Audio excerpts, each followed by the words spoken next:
धनीको चाउमा विशेष ख्याल राख्नुहोस्, यति नोटैले डुबाउँछन्। आज बिहानै चियाको सट्टा भाउ खाइदिएको थिएँ फेसबुकमा, भुँडी चर्केर कस्तो गाह्रो भएको छ गाँठे। केटाहरू कति धेरै ट्यालेन्ट हौ, यति ट्यालेन्ट हुन्छन् कि केटीको प्रोफाइल पिक्चर हेरेर पट्टिने नपट्टिने कुरा ठ्याक्कै पत्ता लगाइदिन्छन्। एउटा साथी हिजो निकै टेन्सनमा थियो, अनि के भयो भनेको त फेसबुकमा भए वर्गा केटीहरूले मलाई दाइ भाइ बनाउँदा त यार मलाई त बाउको नियतमाथि नै शङ्का लागेर आउँछ रे के। एउटा मान्छेले प्रेसर कुकर किनेर लगेको भोलिपल्टै फिर्ता गरेछ। अनि पसलले सोध्नुभयो के भयो, किन फिर्ता ल्याउनु भएको? अनि त्यो मान्छेले भन्छ घरमा जवान 2 छोरी छन्, अनि यो साला चाहिँ जति बेला नि सिटी मार्छ भने। हिजो मेरो बोयफ्रेन्डले मलाई कति माया गर्छौ भनेर सोध्यो, अनि मैले पनि मेरो विदेश गएको बुढोलाई भन्दा त धेरै माया गर्छु भनेको ब्रेकअप भयो यार। ए छोरा, भोलि मागे छोरा त्यो पल्लाघरबाट तरुल र पिँडालु चोरेर लिएर जाँदा छिट्टो। छोरो गएर पिँडालु तरुल खान थालेछ। बा गाना कि सेला? गाना न सेला, तेरा बाबुले थाहा पायो भने तेरा चाटमा लात्तैले देला।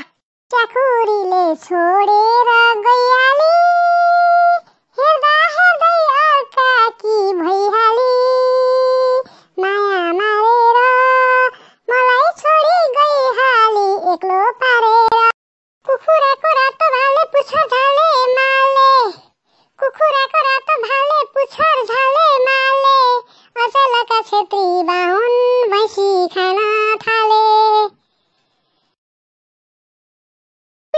तिमीलाई त नर्कमा पनि ठाउँ मिल्दैन। ठिकै छ त, जहाँ पनि तिमीसँगै जानुपर्छ भन्ने नि छैन।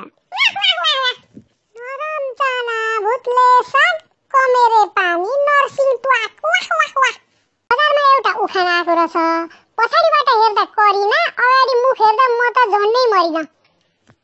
मधेसीले हलो जोतो गोरु होइन गाडा, अचेलका लखर माउली कति साह्रो छाडा। बाबु आमालाई झुक्याएर बजार बजार घुम्छन्, हत्तु भई घरमा आई धुरु धुरु रुन्छन्। कहिले काहीँ कतै यो सबै समस्याको कारण त्यो भगवानवाला मेसेज 10 जना नपठाएर त होइन। आइसकेपछि अब 3 महिना के गर्ने होला? अब 3 महिनामा अर्थ त के हुन्छ? सङ्गिनी सुई लगाउ न, 3 महिना ढुक्क होला। नर्सबाट धोका खाएको केटा सेतो कपडा देख्दा पनि तर्सिन्छ है। ओके न दाजु भनौँ है। बिहे गर्न हतार भएको केटी र रक्सी खान गएको केटालाई त भगवानले पनि रोक्न सक्दैन। ठीक भन्नु भयो आन्टी। कस्तो भने अस्ति बिहे गर्नुभन्दा अगाडि चाहिँ बुढाले तिमी भन न मात्र प्रिय आकाशको तारा झारिदिन्छु भन्नुहुन्थ्यो। अहिले बिहे भइसकेपछि त एकछिन ज्यादा बोल्न मात्र फ्याउरी भएको तारा त्यो पनि सारा झारिदिन्छु परे। क्या गजब छ बा। कोही कोही यस्ता हुन्छन् कि केटाहरू फेसबुकमा भेट्न पाएको छैन, जागिर नै किन लागेर इन्टरभ्यू सुरु गर्छन्।